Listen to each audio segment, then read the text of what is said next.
Ya, pada kesempatan kali ini kita akan membahas mengenai evolusi perangkat lunak. Ya, seperti yang saya jelaskan bahwa kalau misalkan di mata kuliah kita rekayasa ulang sistem itu sebenarnya masuk ke dalam payung besar ya proses evolusi perangkat lunak.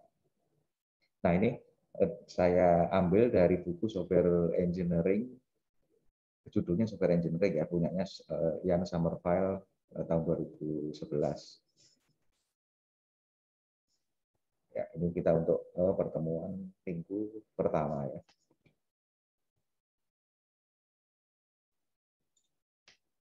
Ya, adapun pembahasan di hari ini kita akan membahas mengenai perubahan perangkat lunak. Ada berbagai macam istilah yang menyangkut ujung-ujungnya perubahan perangkat lunak, gitu ya.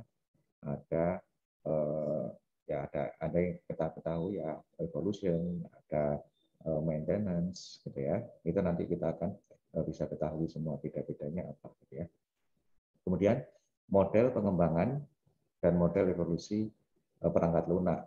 Nah, yang kita sudah ketahui itu eh, mungkin yang model-model yang prosedur yang plan base gitu ya, yang terstruktur itu seperti waterfall dan seterusnya gitu ya. Itu ya umumnya kita ketahui itu model pengembangan perangkat lunak ya. Nah, nanti model evolusi itu ada lagi. Sebenarnya ya kita bisa lihat bahwa metode evolusi itu model pengembangan perangkat lunak yang dilanjutkan gitu ya. Nanti kita bisa tahu bentuknya seperti apa. Kemudian ada proses evolusi perangkat lunak. Jadi bagaimana nanti proses dalam melakukan evolusi perangkat lunak. Apa saja sih sebenarnya yang umumnya dilakukan ya supaya evolusi perangkat lunak itu bisa terstruktur, tercatat rapi gitu ya. Kemudian yang keempat, perbaikan darurat di luar model. Nah ini lagi-lagi di dalam kondisi real itu ada suatu ya kebutuhan-kebutuhan ataupun perlu urgensi perubahan yang sifatnya darurat ya. Jadi yang kita kalau misalkan mengikuti proses evolusi yang sesuai modelnya atau model prosesnya ya kelamaan nanti ya. Nah nanti gimana model untuk shortcutnya itu kira-kira apa yang perlu dilakukan. Gitu ya. Terus kemudian yang keempat ini ada model agile. Ini sudut pandang agile terkait bahwa dia itu model yang dari awal sudah merencanakan evolusi gitu ya. Atau kita bisa lihat bahwa model agile itu seperti model waterfall atau model yang terstruktur, tapi dia dari awal sudah continuous improve increment gitu ya. Jadi semakin ada perbaikan dan ada perbaikan berkelanjutan gitu ya. Tapi kita tidak akan membahas model agile secara detail ya. Saya yakin model agile sudah ada di beberapa mata kuliah sebelumnya, ya RPL dan seterusnya gitu ya. Oke. Nah, kita sekarang langsung masuk ke materi mengenai perubahan perangkat lunak. Ya, menyadari bahwa perubahan perangkat lunak tidak bisa dihindari ya. Pasti kalau misalkan kita pakai software itu ya nggak mungkin kalau kita sekali beli terus nanti sampai berpuluh-puluh tahun selanjutnya masih pakai dan masih enak digunakan. Masih pakai sih mungkin, tapi kalau masih enak, masih relevan digunakan itu ya perlu kita analisa gitu ya. Persyaratan baru muncul ketika perangkat lunak sudah digunakan. Nah ini semacam apa ya aturan umumnya ya. Jadi kalau misalkan memang perangkat lunak dipakai, orang sudah mulai biasa pakai, muncul kebutuhan baru, di mana kebutuhan itu bisa muncul dari inovasi-inovasi dari produk lain, gitu ya. Itu sehingga menuntut suatu perusahaan untuk ya semakin improvement mengembangkan perangkat lunak tersebut. Atau juga kalau tidak perubahan mengenai improvement, ada juga perubahan, ada bug-bug ini yang ditemukan di dalam sistem gitu ya. Oke. Kemudian ada juga perubahan di lingkungan bisnis seperti tadi ya, saingan, yang berinovasi dan seterusnya. Kemudian ada kesalahan, ada bug tersebut, gitu ya. Kemudian komponen baru dan peralatan ditambahkan ke sistem. Nah, yang mungkin kita sering tahu ya, misalkan kita beberapa tahun yang lalu sudah pakai satu aplikasi, tapi sekarang kita sudah pakai operating sistemnya yang sudah update. Nah, aplikasinya sudah nggak bisa dipakai lagi di yang sudah update tersebut. Ya, aplikasi-aplikasi yang mungkin 5 tahun ke atas yang lalu gitu ya, itu sudah nggak bisa dipakai lagi. Nah, itu si pemilik sistem harusnya atau pastinya itu membuat ya perubahan-perubahan supaya sistem tersebut, aplikasi tersebut bisa tetap dijalankan di sistem yang terbaru. Jadi perubahan ini suatu keniscayaan ya, tidak bisa dihindari. Ya, kinerja dan keandalan sistem mungkin harus ditingkatkan. Oke, kemudian masalah utama bagi organisasi adalah bagaimana menerapkan dan mengelola perubahan pada sistem perangkat lunak. Jadi satu organisasi ketika sudah apa enak dengan satu sistem itu akan susah ya, menerapkannya saja susah, apalagi itu mengelola perubahan ya. Perlu mungkin bahkan ada satu tim khusus yang untuk change management, untuk memanajemen perubahan ya. Kalau mau misalkan semuanya langsung dirubah cara kerjanya, misalkan kalau yang semula kantor itu berkolaborasi dengan satu software, misalkan kantor desain gitu ya. Kantor desain semua komputernya sudah diinstal satu produk desain yang semua karyawannya itu pakai. Nah, ternyata nanti ada satu fitur lagi yang itu sangat memudahkan. Ya, tapi itu nanti adanya di mungkin ada di versi yang baru atau dan seterusnya, dan versinya itu berubah cara mainnya atau cara pakainya. Nah, itu perlu adanya pembiasaan gitu ya, dan juga mengelola perubahan untuk semua orang gitu. Oke. Nah, itu tadi mengenai perubahan ya, bahwa perubahan itu merupakan satu keniscayaan dalam perangkat lunak. Jadi kita kalau membuat perangkat lunak, kecuali perangkat lunak yang tipe S ya, misalkan untuk ada spesifikasi terus kemudian dipenuhi, ya sudah sampai situ. Si developer tanggung jawabnya sampai situ, gitu ya. Nah, perubahan itu ya bisa jadi muncul, tapi si developer kan tidak bisa jadi tidak mengatur atau menangani perubahan tersebut. Kemudian lanjutnya pentingnya evolusi perangkat lunak. Nah, untuk suatu sistem perangkat lunak dalam bisnis yang cukup besar itu biasanya dia itu merupakan investasi. Bahkan dia itu termasuk apa ya? Bisa disebut tangible atau intangible ya kalau sekarang ya. Jadi aset-aset yang memang worth untuk diinvestasikan dengan dana-dana yang besar. Jadi untuk menjaga ya nilai-nilai aset atau softwarenya itu tetap bisa digunakan, nilainya juga akhirnya menjadi tetap tinggi, ya dia harus diubah serta diperbarui. Contoh di suatu perusahaan gitu ya, itu dia memang sudah menerapkan aplikasi untuk LMS, untuk Learning Management System gitu ya. Tapi sistem tersebut itu dinilai dia cuma satu arah saja. Jadi dari yang memberi materi itu ya posting, terus kemudian yang karyawannya membaca saja. Nah, untuk kebutuhan baru, di mana suatu organisasi itu harus bisa saling take and give informasi. Para jajaran atasan itu dia mengusulkan ya bagaimana ini kalau ada sistemnya ini dirubah, ya sistemnya ini diperbaiki ya untuk ya memenuhi ya tuntutan dari aturan tersebut.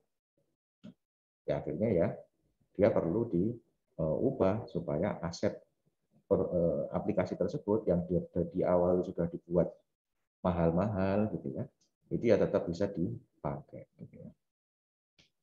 Oke, kemudian sebagian besar anggaran perangkat lunak juga ada di perangkat lunak. Gitu ya. Oke. Ya. Nah, oke. Jadi anggaran ini ada pertimbangannya ya, pasti kalau melihat satu perangkat lunak yang dipakai itu sudah tidak memenuhi kebutuhan-kebutuhan yang per sekarang, itu ya pasti ada pertimbangan untuk dirubah atau dibuat baru. Tapi kalau dibuat baru kan ya untuk importnya bisa jadi untuk developer itu lebih tinggi. Tapi untuk biayanya perusahaan itu kan menilai kalau memperbaiki itu kan ya lebih rendah daripada membuat baru kan. Kalau logikanya memperbaiki barang gitu kan, memperbaiki itu bisa jadi umumnya lebih mudah daripada membuat baru. Tapi kalau untuk developer ya bisa jadi kebalikannya, memperbaiki itu bisa jadi lebih susah daripada buat baru. Oke. Kemudian ini ada model spiral mengenai pengembangan dan evolusi perangkat lunak. Ya, Anda pasti sudah sering lihat ya model spiral seperti ini. Untuk pengembangan perangkat lunak yang di model spiral itu anggaplah model misalkan yang plan driven development. Contoh seperti waterfall. Satu fase harus diselesaikan baru menginjak ke fase yang lain. Untuk model yang spiral ini, untuk model evolusi perangkat lunak itu kita anggaplah misalkan satu waterfall itu satu rilis ya. Jadi tetap saja ini pakai SDLC juga. Ada sistem specification. Nah, fase di sini misalkan fase 1. Di fase 1 waterfall, fase requirement. Terus kemudian requirement analysis design. Terus kemudian fase implementation, ini tahapan kedua. Kemudian fase validation, itu testing. Terus kemudian fase operation, ini fase maintenance, fase maintenance, operation dan maintenance. Nah, satu rilis itu dari sini sampai ke sini misalkan, sampai ke sini. Oke, dari sini ya, dari sini sampai ke sini. Nah, ini satu proyek pengembangan, itu di sini. Nah, bagaimana paradigma model spiral atau model evolusi ini? Paradigmanya adalah satu fase yang rilis 1 itu nanti dilanjutkan menjadi proses-proses yang selanjutnya. Jadi ada specification, implementation, validation, dan operation lagi. Sehingga dari yang sini itu nanti bisa dikembangkan lagi sampai misalkan yang sini. Jadi dia yang rilis 2. Ya, begitu seterusnya. Jadi model spiral itu kalau kita sudah familiar dengan waterfall ya, itu model spiral ini model plan base gitu ya, yang berbasis plan gitu ya, fase demi fase. Untuk ketika sudah selesai di rilis 1 itu kelanjutannya yaitu tinggal melanjutkan dari di fase di sini ya. Jadi tetap ada specification, ada implementation, ada validation, dan operation lagi diulang lagi. Itu adalah model spiral. Nah, sekarang ada perbedaan antara evolusi perangkat lunak dengan perawatan perangkat lunak. Ya, jadi kalau misalkan kita bayangkan satu rilis itu satu siklus SDLC gitu ya. Satu ya dari requirement sampai aplikasi jadi itu satu rilis. Nah, di sini ada perbedaan antara evolusi perangkat lunak serta maintenance perangkat lunak. Gitu ya. Kalau evolusi perangkat lunak itu yang melakukan proses di awal dan yang melakukan proses di rilis 2 itu developer yang sama. Itu biasa disebut proses evolusi ya. Jadi memang dia sudah rencanakan perangkat lunaknya untuk bisa eh, dikembangkan terus si developer tersebut dan dia yang memang melakukan pengembangan terus itu namanya evolusi. Nah, kalau maintenance atau software maintenance itu sedikit perbedaannya. Perbedaannya adalah apabila dari rilis 1 selesai ke rilis 2 itu oper atau dia bisa jadi pindah developer atau ganti developer. Dan dokumentasinya tidak bagus ataupun artinya pengembangannya apa namanya istilahnya oper tugasnya ya, oper pengembangannya ini itu tidak smooth atau tidak seamless istilahnya. Ya karena dokumentasinya tidak ada.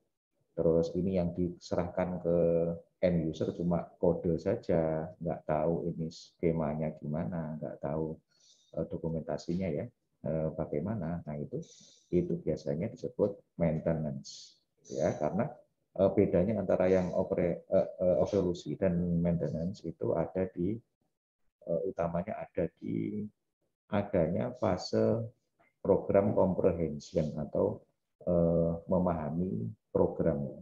Jadi kalau di maintenance itu ada memahami program. Ya, oke. Jadi itu tadi ada model spiral di mana dia itu sebenarnya model pengembangan perangkat lunak, tapi yang dia mengakomodir evolusi atau perkembangan dari perangkat lunak. Kan? Perkembangan perangkat lunak tadi bisa dilihat dari apakah developernya sama dengan yang pertama, terus kemudian apakah berbeda, terus apakah ketika berbeda itu dokumentasinya baik sehingga perubahannya atau pengembangannya bisa seamless, bisa smooth atau tidak. Itu perbedaannya antara evolusi dan maintenance. Oke, ini berarti kita Oke, selanjutnya ya ini tahapan evolusi dan pelayanan. Oke. Jadi empat ini merupakan ini ya merupakan usulan atau framework yang diusulkan oleh seseorang ahli dalam evolusi. Dia memisahkan antara evolusi dan pelayanan. Jadi di sini ada misalkan initial development. Terus kemudian initial development gitu ya. Terus kemudian ada selanjutnya evolution. Terus kemudian ada servicing, layanan gitu ya. Terus kemudian ada out, phase out. Ya. Initial development itu ya pengembangan sebelumnya gitu ya. Pengembangan sebelumnya sudah jadi, itu sudah bisa dipakai. Terus kemudian ada muncul permintaan perubahan. Nah, di model ini juga dia mencoba memisahkan antara evolution dan servicing. Bedanya apa? Kalau ada perubahan mengenai evolution, itu ketika ada perubahan radikal gitu ya, itu nanti dia akan masuk ke fase evolution. Di mana di fase evolution ini kebutuhannya bentuknya kayak perubahan fungsional, penambahan ataupun kebutuhan baru gitu ya, yang diimplementasikan oleh sistem sehingga perubahan itu terasa. Dari yang semula pengguna itu nggak ada fitur ini, kok tiba-tiba ada fitur ini. Ya. Nah itu biasa dia memisahkan ya, memisahkan atau dia menyebut sebagai itu proses evolusi. Nah, kalau perubahannya cuma bug-bug saja, ya perbaikan bug saja gitu ya. Terus kemudian cuma ganti apa misalkan, cuma sistem yang baru ini lingkungan perangkat lunaknya atau mungkin operating sistemnya itu baru gitu ya. Cuma mau tinggal dirubah saja. Nah, itu dia perubahan servicing ya. Perubahan dia namakan sebagai servicing. Perubahan minor-minor saja ya. Tapi dia tidak ada penambahan fungsi. Nah, di sini bisa kita lihat bahwa bedanya antara bagaimana perubahan itu bisa dilihat ya, apakah dia itu evolution atau cuma servicing saja. Ya, bedanya adalah dengan penambahan fungsi baru itu. Kalau ada fungsi baru muncul ya dia bisa disebut evolution. Kalau tidak, kalau cuma bug saja itu mungkin ya servicing saja. Contoh misalkan kalau kita lihat aplikasi-aplikasi yang biasa kita pakai, terutama yang di smartphone ya, itu kalau ada update itu Anda sempat mengecek apa ya istilahnya itu ya, note atau catatan update-nya ya. Jadi what's new ya, kasih nama what's new. Nah, itu biasanya Anda bisa lihat perubahannya itu cuma servicing aja. Kan biasanya tulisannya ada bug fix and minor improvement atau apa. Nah, itu berarti kalau nggak ada fitur baru berarti dia servicing aja. Tapi kalau ada fitur baru ya itu berarti dia evolution termasuk ya. Nah, ini ada satu paradigma ataupun model yang diusulkan oleh seorang ahli ya dalam evolusi. Nah, nanti dokumen sumbernya itu nanti juga akan saya kirim ya, tapi dalam bahasa Inggris nanti mudah-mudahan bisa lebih lengkap, Anda bisa paham. Kemudian phase out. Ya. Perangkat lunak masih dapat digunakan tapi tidak ada perubahan lagi ya. Jadi ini sudah perangkat lunak yang sedang dipakai dan tidak ada perubahan lagi. Ini namanya istilahnya yang phase out. Oke, kemudian nah bagaimana proses evolusi ini sebenarnya dilakukan. Jadi ada suatu bagan ya, ada satu bagan yaitu change identification process, terus kemudian ada change proposal, kemudian ada software evolution process, dan juga ada new system. Jadi perubahan, misalkan kita menganalisa, mengidentifikasi perubahan-perubahan yang ingin dilakukan. Nah, kita sudah ketemu, oh potensial perubahannya itu A, B, C, dan seterusnya. Nah, kita buat change proposal. Kan perubahan kan harus dipropos dulu, tidak bisa langsung atau tidak pasti kita minta langsung dirubah, tidak. Jadi kita propos dulu alasannya apa, itu nanti dipertimbangkan. Kemudian setelah dipropos itu nanti ada software evolution process. Ya, di evolusi tadi ya, perubahan fitur-fitur tadi, terus kemudian dia ada new system. Dan kembali lagi ketika ada teridentifikasi proses atau perubahan yang diinginkan pada proses yang baru. Ya, muncul evolusi sistem, adanya peningkatan perubahan harus dihubungkan dengan komponen yang dipengaruhi oleh perubahan, sehingga kemungkinan dia dapat diperkirakan. Nah, itu tadi di change proposal itu ya yang dianalisa banyak, ada resource, ada kebutuhan, ada benefit. Apakah benefitnya jauh lebih besar daripada resource yang dibutuhkan? Nah, itu perlu dianalisa juga. Kemudian identifikasi perubahan dan evolusi ini berlangsung selama hidup sistem. Seperti yang terlihat di model ini, prosesnya akan berlangsung dalam siklus ini.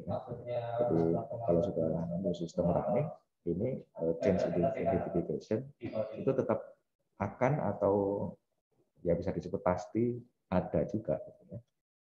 Jadi nanti berputar terus.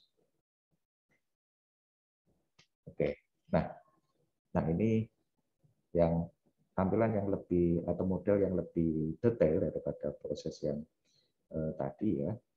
Jadi ada misalkan change request, ada permintaan perubahan tadi ya. Ada permintaan perubahan, terus kemudian ada dilakukan impact analysis. Nah, impact-nya atau dampaknya apa saja, baik dampak yang baik serta dampak yang buruk, ya, termasuk juga resource-nya apa saja yang dibutuhkan. Terus kemudian masuk ke release planning. Nah, release planning ini bisa disebut jenis rilis yang selanjutnya itu yang kayak gimana ya? Ya, apakah rilis selanjutnya itu fault repair atau platform adaptation atau system enhancement? Ya, jadi fault itu kan kesalahan atau bug gitu ya. Jadi dia repair bug atau platform adaptation atau system enhancement, peningkatan sistem ya, peningkatan kemampuan dari aplikasi atau kombinasi beberapa atau semuanya gitu ya. Itu dilakukan release planning. Nah, setelah diketahui rilis selanjutnya itu yang kita mengtarget ini salah satu atau kedua atau semuanya, dan apa maksudnya ya, kalau fault ya faultnya apa yang akan kita rencanakan setelah di planning. Kita change implementation ya. Jadi diimplementasi perubahan-perubahannya, dan dia ini nanti divalidasi apakah sudah benar sesuai release planning yang di awal tadi, sudah memenuhi release planning yang di awal. Nah, kalau sudah, maka dia dilakukan sistem di-release update-nya tadi ya. Jadi ya update selanjutnya itu di-release. Demikian bisa kembali lagi ke proses awal, atau bukan kembali ke proses awal ya, bisa muncul lagi change request yang baru dan juga dijalankan alur tersebut gitu ya. Oke, ini ada implementasi perubahan, jadi ada propose change, terus kemudian dilakukan requirement analysis. Ini tentang ini ya, bahwa perubahan itu sebaiknya atau ya sangat disarankan untuk dia juga merubah spesifikasi aplikasi. Jadi ya di sini kan ada fasenya, ada propose change. Jadi kalau ada perubahan disetujui, ya, itu maka dia akan bergabung ya, mencoba menyesuaikan dengan requirement yang dimiliki oleh aplikasi tersebut. Jadi suatu aplikasi itu yang ya terutama yang model-model plan driven ya, jadi yang terstruktur itu dokumentasinya relatif lebih baku, lebih jelas ya. Jadi dia punya dokumen SRS misalkan. Ya, jadi SKPL gitu ya, dokumen SKPL atau di PPL. Nah, dia punya dokumen-dokumen itu. Nah, ketika ada requirement yang baru, ada propose perubahan yang diusulkan dan disetujui, maka dia akan melalui proses requirement analysis. Ini kira-kira mau mengikut ke requirement yang mana, atau mau menjadi requirement tambahan dari requirement yang mana, atau dia jadi requirement baru. Misalnya seperti itu. Setelah diketemukan, dia kira-kira bisa dimasukkan ke set requirement software tersebut, itu dilakukan requirement updating. Jadi kalau Anda tahu itu kan di dokumen SKPL, kalau Anda sudah pernah lihat itu ada namanya versioning ya. Jadi ada versi-versi dokumen SKPL. Ya. Jadi pada set atau pada versi di depan sendiri biasanya di halaman kedua, requirement satu dokumen requirement itu ada indeksnya, ada nomornya. Jadi ini dokumen requirement number sekian sekian sekian. Gitu ya. Nah itu nanti terus ada update-nya. Requirement yang selanjutnya ini merupakan update dari requirement nomor sekian pada dokumen tahun sekian, pada file tahun sekian gitu ya. Itu nanti terus ya ditulis ya di dokumen yang baru. Jadi misalkan di sini ada dokumen SKPL. Ini ada indeksnya nomor sekian sekian. Ini berupa dokumen ya, berupa misalkan dokumen SKPL. Terus kemudian di dalam ini ada FR atau functional requirement 1.1 dan seterusnya sampai functional requirement 12.7 misalkan. Nah, nanti kalau ada change request itu ada dokumen request. Dokumen request itu yang ada indeksnya, misalkan di sini nama change request gitu ya. Untuk requirement nomor berapa? Untuk functional requirement nomor misalkan functional requirement nomor ya di tengah-tengahnya sini kan ada misalkan nomor 2 titik 3 bunyinya apa misalkan function apa namanya apa gitu ya, nama requirement-nya bagaimana itu dituliskan semula. Nah, change-nya bagaimana? Nah, jadi terindeks ya. Jadi requirement yang baru itu tetap bisa terindeks di dokumen change request ini. Kenapa kok dibuat repot seperti itu? Di sini kembali lagi ke suatu pengembangan perangkat lunak itu lebih baik kalau di model-model tertentu ya, lebih baik kalau dia itu ada dokumentasinya supaya suatu saat kalau dia itu mau oper developer, dia itu tidak kebingungan, di developer yang baru tidak kebingungan. Jadi tinggal baca runutan dokumentasinya dari awal sampai akhir, sehingga walaupun developernya beda, itu masuk ke proses evolusi, bukan proses maintenance, gitu ya. Jadi tidak diperlukan banyak program understanding lagi, bahkan program understanding yang di reverse engineering ya. Jadi dia yang ada cuma kode aja, dicari modelnya sendiri dan seterusnya sendiri semua ya. Itu satu apa ya, satu kerjaan yang sangat rumit untuk developer manapun saya kira ya, untuk merubah programnya orang. Jadi tidak diperlukan dokumentasi yang lengkap seperti ini untuk satu model-model tertentu, terutama untuk aplikasi-aplikasi yang tipe E ya, tipe ya itu aplikasi yang ditujukan dia berkembang terus, dipakai terus gitu ya. Itu sangat dibutuhkan model-model pembukuan perubahan seperti ini gitu ya. Oke. Terus barulah di sini masuk ke software development. Oke.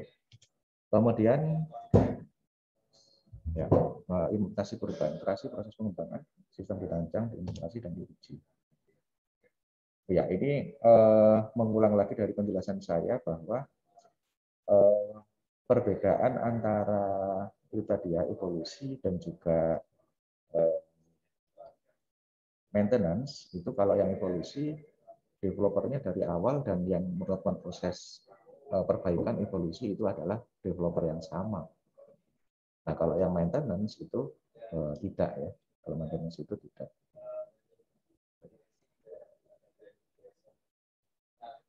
Ya.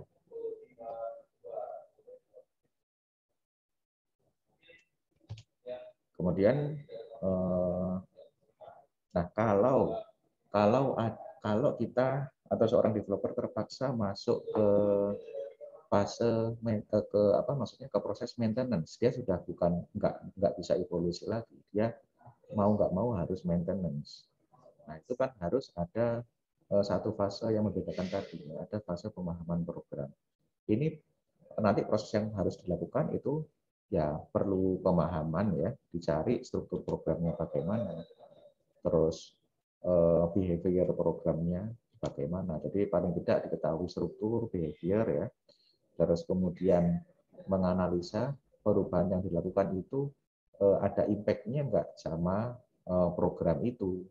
Dia bisa secara langsung diterapkan tanpa mengganggu kerja si program lama atau tidak.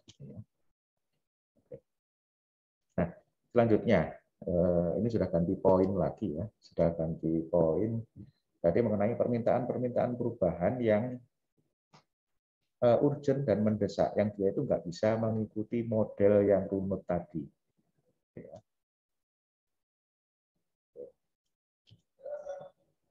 Contohnya, misalkan ini ada kesalahan sistem yang serius. Nah, sudah running, tiba-tiba kok ada bug yang serius. Nah, ini tetap secara cepat harus diperbaiki. Udah nggak usah perlu ada change request, terus kemudian change requirement, dan seterusnya. Kita langsung rubah saja. Gitu ya. Nah, ini ada beberapa contohnya, ada kesalahan sistem, terus kemudian ada setelah upgrade OS atau setelah perubahan sistem, ini efeknya nggak terduga. Misalkan aplikasinya sudah jadi nggak bisa jalan. Ya. Nah, ini jalan saja nggak bisa, ya berarti ya langsung ada harus ada aksi yang langsung dilakukan tanpa perlu mengikuti yang model yang tadi. Oke, ya ini contoh selanjutnya, perubahan bisnis memerlukan respon yang sangat cepat. Misalkan produk pesaing itu sudah terlalu banyak, terlalu cepat, maksudnya cepat dalam melakukan rilis ya. Sebagai perusahaan ya tetap harus melakukan perubahan lebih cepat lagi. Nah, untuk modelnya, jadi perubahan-perubahan yang cepat tersebut, itu sudah nggak pakai model-model yang tadi dipelajari lagi, ya model evolusi lagi. Langsung ada shortcut, misalkan ada change request, ya change request itu permintaan perubahannya apa, atau ketemu bug-nya apa, gitu. Terus kemudian langsung kita lakukan analyze source code. Ya, kodenya langsung dianalisa, terus kemudian langsung dimodifikasi dan langsung di-deliver. Nah, kebanyakan prakteknya, mungkin kalau dari kuliah dari awal itu ya, misalkan mau demo program yang jadi final project, ketika ada kesalahan kan yang dilakukan ini ya, proses perbaikan darurat, gitu ya. Oke, ini relatif lebih familiar lah kalau proses perbaikan darurat ini ya, untuk seluruh mahasiswa saya juga ya. Oke. Selanjutnya, pembahasan selanjutnya ini metode agile dan evolusi. Kita bahas metode agile ini karena metode ini punya perbedaan yang signifikan dengan metode yang plan driven, atau seperti yang waterfall dan seterusnya. Metode agile ini tidak terlalu mementingkan dokumentasi ya, seperti yang kita ketahui ya, karena dia mementingkan rilis secara cepat. Dan ketika rilis itu sudah ya aplikasi atau fungsi-fungsi yang dirilis pertama kali itu fungsi-fungsi yang memang sangat-sangat dibutuhkan oleh pengguna, sehingga bisa jadi dengan rilis pertama saja aplikasi itu bisa dianggap sudah bisa dipakai. Oke.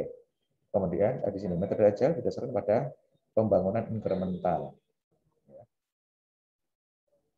Transisi dari pengembangan evolusi tidak begitu terlihat. Kalau kita lihat ini ya di waterfall itu kan mengurusi satu siklus, ya, satu siklus sampai perangkat lunak di deliver dan di maintenance, gitu ya. Nah, kalau yang model agile, nah ini dari awal dia sudah merencanakan untuk merancang aplikasi sebesar ini. Itu saya akan memotong-motong, memprioritaskan user story yang mana dulu yang mau saya buat. Sehingga seakan-akan untuk membuat satu sistem itu dengan model agile ini proses evolusinya itu seamless, atau dia itu tidak terasa bahwa dia melakukan evolusi. Ya, ujung-ujungnya dia mau membuat aplikasi yang sebesar itu. Tapi fiturnya itu dibuat sedikit atau fase demi fase, atau untuk memenuhi satu user story dengan satu persatu ya sampai seluruh user story itu terpenuhi. Jadi agile ini ya dia memang ramah evolusi gitu ya. Evolusi hanyalah kelanjutan dari proses pengembangan berdasarkan value system yang cukup sering. Nah, perubahan-perubahan yang ada, atau kalau yang paradigma kita tadi rilis 1, rilis 2, itu perubahan yang ada itu hanya berupa user story. User story itu kalau di agile atau kalau di waterfall itu bisa disebut requirement atau dan functional requirement. Jadi kalau di agile itu umumnya requirement itu disebut user story. Nah, kalau misalkan ada user story 1, misalkan si aktor siapa, saya dapat mengirimkan surat kepada ketua RT melalui fungsi di sistem ini, itu user story 1. Nanti ada user story 2, user story 3, dan seterusnya. Nah, proses evolusi itu misalkan tadi ada user story 1, 2, 3, 4, dan seterusnya gitu ya. Sampai user story 21 misalkan. Nah, ketika user story 21 ini sudah selesai atau bahkan masih di tengah-tengah, nanti kan di siklus selanjutnya dari agile itu nanti ada user story yang diterapkan. Misalkan kalau yang pertama di rilis yang pertama itu 1, 2, 3, 4 dulu. Nanti yang kedua 5, 6, 7, 8.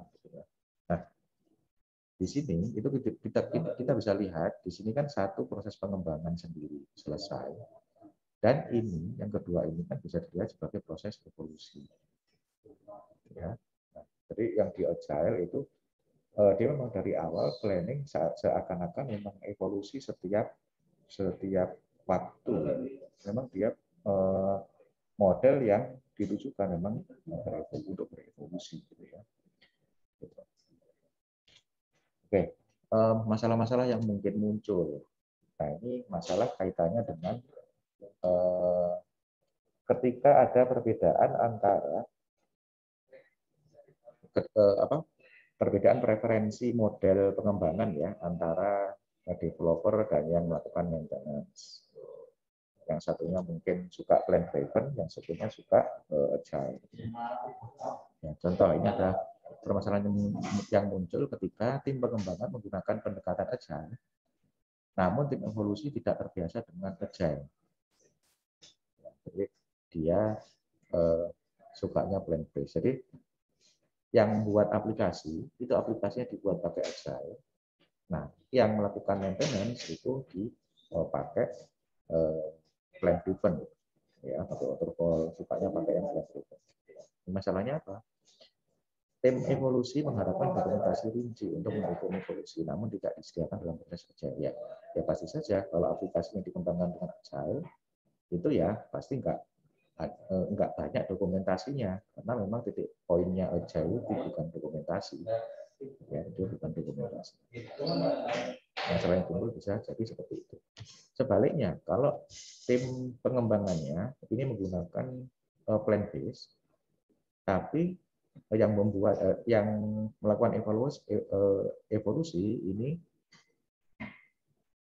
sukanya atau preferensinya pakai agile. Jadi dibuatnya plan base, perencanaannya sudah jelas, sudah terdokumentasi dengan baik si program tersebut, tapi yang melakukan manajemen itu agile. Ya. Nah, masalah yang bisa muncul, tim evolusi atau tim maintenance tadi mungkin mengembangkan tes otomatis dari awal. Nah, kalau khasnya agile itu kan di awal ada testing ya, baik dari unit test, dari sistem tes, integration testing yang dia bisa diotomatiskan sehingga dia tinggal ngoding saja, nanti tesnya otomatis. Ya. Itu berarti kan tim evolusinya pakai agile ya, tim evolusinya pakai agile, tapi sistemnya dirancang dengan plan driven ya. Ya di sini. Namun kode dalam sistem tidak sesederhana yang diharapkan dalam pengembangan agile. Nah kodenya itu ternyata tidak testable secara otomatis, tidak disusun memang dari awal yang testable dengan model agile. Itu juga akan jadi masalah-masalah yang mungkin muncul ya dari perbedaan preferensi antara developer yang awal tadi dan juga yang tim evolusi atau tim maintenance. Gitu ya. Nah, saya kira di sini akhir dari pembahasan-pembahasan yang tadi kita sudah bahas ya. Jadi kita tadi sebagai rangkuman kita sudah membahas perubahan perangkat lunak, bahwa perangkat lunak itu suatu keniscayaan ya, ada perubahan. Nggak mungkin perangkat lunak satu kali pakai seumur hidup, itu kan juga sangat jarang kita temukan ya perangkat lunak yang seperti itu. Terus kemudian model pengembangan dan evolusi perangkat lunak, kita tadi sudah mempelajari model spiral sebagai paradigma kalau bahwa pengembangan itu kita bisa anggap sebagai pengembangan itu bisa jadi evolusi atau juga bisa jadi maintenance, ya, tergantung apakah si developer dan juga si yang melakukan evolusi itu smooth atau tidak gitu ya, dalam mengoper tadi, mengoper perubahan, mengoper proses evolusi. Terus kemudian proses evolusi perangkat lunak, tadi ada model alur ya, jadi ketika mau melakukan evolusi itu ada alur-alurnya. Terus kemudian perbaikan darurat di luar model, kalau perubahannya itu bisa sampai membuat aplikasinya sudah nggak bisa dipakai lagi atau perubahan-perubahan darurat yang lain, ya tidak usah pakai model evolusi. Prioritasnya ya langsung dicari titiknya di mana, langsung diperbaiki, karena pandangan kita yang kita atur atau yang kita dokumentasikan itu kan perangkat lunak yang bisa jalan ya, ini jalan saja nggak bisa ya, kita perlu perubahan-perubahan yang darurat tersebut. Terus kemudian agile dan evolusi perangkat lunak ya. Jadi tadi ada kaitannya dengan masalah yang bisa mungkin muncul antara developer dan juga tim evolusi ya, ketika paradigmanya sudah berbeda dan perangkat lunak dikembangkan dengan cara yang berbeda.